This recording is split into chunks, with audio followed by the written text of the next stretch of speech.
At first glance, it looked like a missed opportunity, one that left McLaren fans scratching their heads and critics raising eyebrows. As Lando Norris shadowed Max Verstappen through the early stages of the Japanese Grand Prix at Suzuka, running just a whisker, 1.5 seconds behind the Red Bull, it felt like a proper dogfight was brewing. Tension was rising. The first round of pit stops was approaching. Hearts were pounding. And then both drivers dived into the pits on the same lap. It was a moment that felt almost too synchronized, too coordinated, especially considering the stakes. As Norris pulled out of the pit lane, he briefly emerged alongside Verstappen, close enough to imagine a pass, to dream of a challenge. But it wasn't to be. Verstappen had the inside line. Norris, despite the bravado, had to yield. And that, right there, was the closest he would get for the remainder of the race. So, naturally, a question followed. A sharp, simple, and painfully familiar one. Why did McLaren try the undercut? Why not bring Lando in a lap earlier to jump Verstappen when the opportunity was there to seize? That's what the optics suggested. That perhaps McLaren had gotten their priorities wrong. That maybe, just maybe, they pitted the wrong car first. Oscar Piastri had been running a solid third a few seconds back, and it was he who was brought in on lap 20, not Norris. So, had they compromised their best shot at victory? But like so much in Formula One, what seemed obvious on the surface turned out to be far more complex beneath. What looked like a straightforward strategic blunder was, in fact, a masterclass in nuanced decision-making under pressure, painted in shades of gray rather than black and white. To understand why McLaren made the call they did, we have to rewind, not just to lap 20, but to the evolving dynamics of this particular race. Suzuka, this time around, wasn't behaving like the Suzuka of old. The newly resurfaced first sector had an unexpected side effect. Tire degradation, typically a defining characteristic of this high-speed circuit, had all but disappeared. The usual patterns, the comfortable strategic assumptions, they were suddenly upended. Under normal circumstances, the frontrunners, Red Bull, McLaren, Ferrari, and Mercedes, enjoy better tire life and race pace than the midfield. That creates natural windows during pit stops, little pockets of clean air they can slot into after making their stops. But at this race, those pockets didn't exist. By the time the pit window opened, the field hadn't spread out. And that was a problem. When McLaren brought in Piastri on lap 20, they were threading a very tight needle. Neither Verstappen nor Norris had a big enough gap behind them to pit and emerge ahead of the Haas of Ollie Behrman, who was running 10th. That matters more than most casual viewers might realize, because clean air on your outlap is everything when you're trying to undercut. Without it, you're toast. As it happened, Piastri did emerge behind Behrman. And guess what? His outlap was slower than those of Verstappen and Norris, who still had a clear track ahead. This wasn't theoretical anymore. It was the reality McLaren was watching unfold on the timing screens in real time.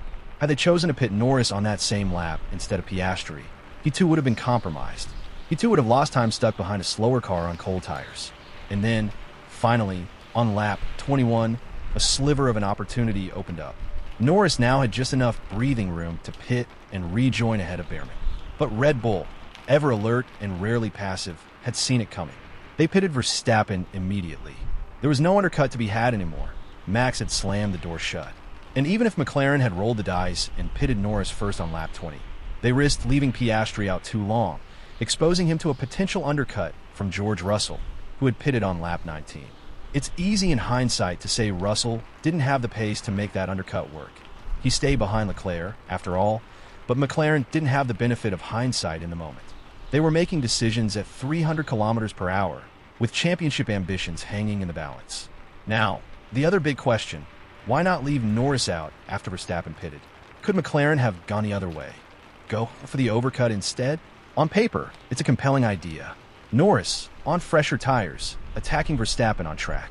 But the reality was less romantic. Degradation was so low, and Verstappen's pace on his new tires so strong, roughly 0.7 seconds per lap quicker. Any overcut attempt would have been a fantasy, not a strategy. Even worse, if Norris had stayed out too long, say, 2 laps more, he would have emerged behind Piastri. That would have opened a whole new can of worms for the team. They're committed to giving both drivers an equal shot at the championship. Letting one leapfrog the other through pit strategy without merit would have been a nightmare scenario. One that could create tension, even resentment. And for what? No team gained, only internal friction. But as the race entered its final phase, something fascinating happened. Piastri, quiet and composed, began to reel Norris in. He got within the DRS window. He was pushing, and then came the radio message. "I believe I have the pace to catch Max." It was bold, honest, and pure racer talk. It lit up the conversation around the world. Would McLaren swap their drivers? Would they take the risk, shuffle the order, and let Piastri chase down the Red Bull? But the answer was no. McLaren stood firm. They kept the order as it was. Team principal Andrea Stella later explained it this way. "It's not so clear that Oscar was faster. Lando was trying to stay in Max's slipstream. But every time you got within 1 second, you'd lose significant grip. So Lando was on elastic, push, cool down, push again." It's a concept all F1 fans know. The accordion effect. The fine line between attack and tire management. Stella wasn't wrong. But still, the what-if lingered. Piastri, to his credit, was gracious in post-race interviews. He reiterated his belief that he had the pace to go after Verstappen, but he owned his Saturday error that had left him behind Norris on the grid. "That's what happens when you qualify behind," he said. "At least I asked the question, and it was a fair response." And in those words lies the essence of this McLaren team. A team that's navigating not only a tight fight with Red Bull and Ferrari, but also the delicate balance between two incredibly talented, incredibly hungry drivers. Both believe they can win. Both believe they're championship material. And both are being given the tools to prove it. But the truth, the raw, unvarnished truth, is this. McLaren lost this race on Saturday. Qualifying was where the damage was done. Verstappen's pole lap was something out of another universe. Neither McLaren could match it. And once the race settled, once the pit strategies played out, there was no magic bullet left. No clever gamble.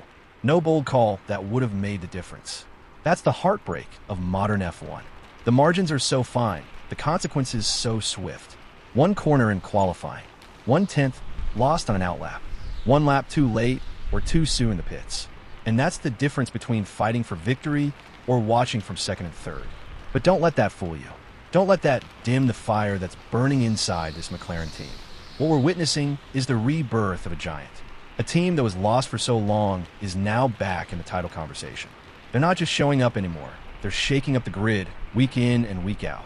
And if you listen closely, you'll hear it. The quiet confidence, the belief, the hunger.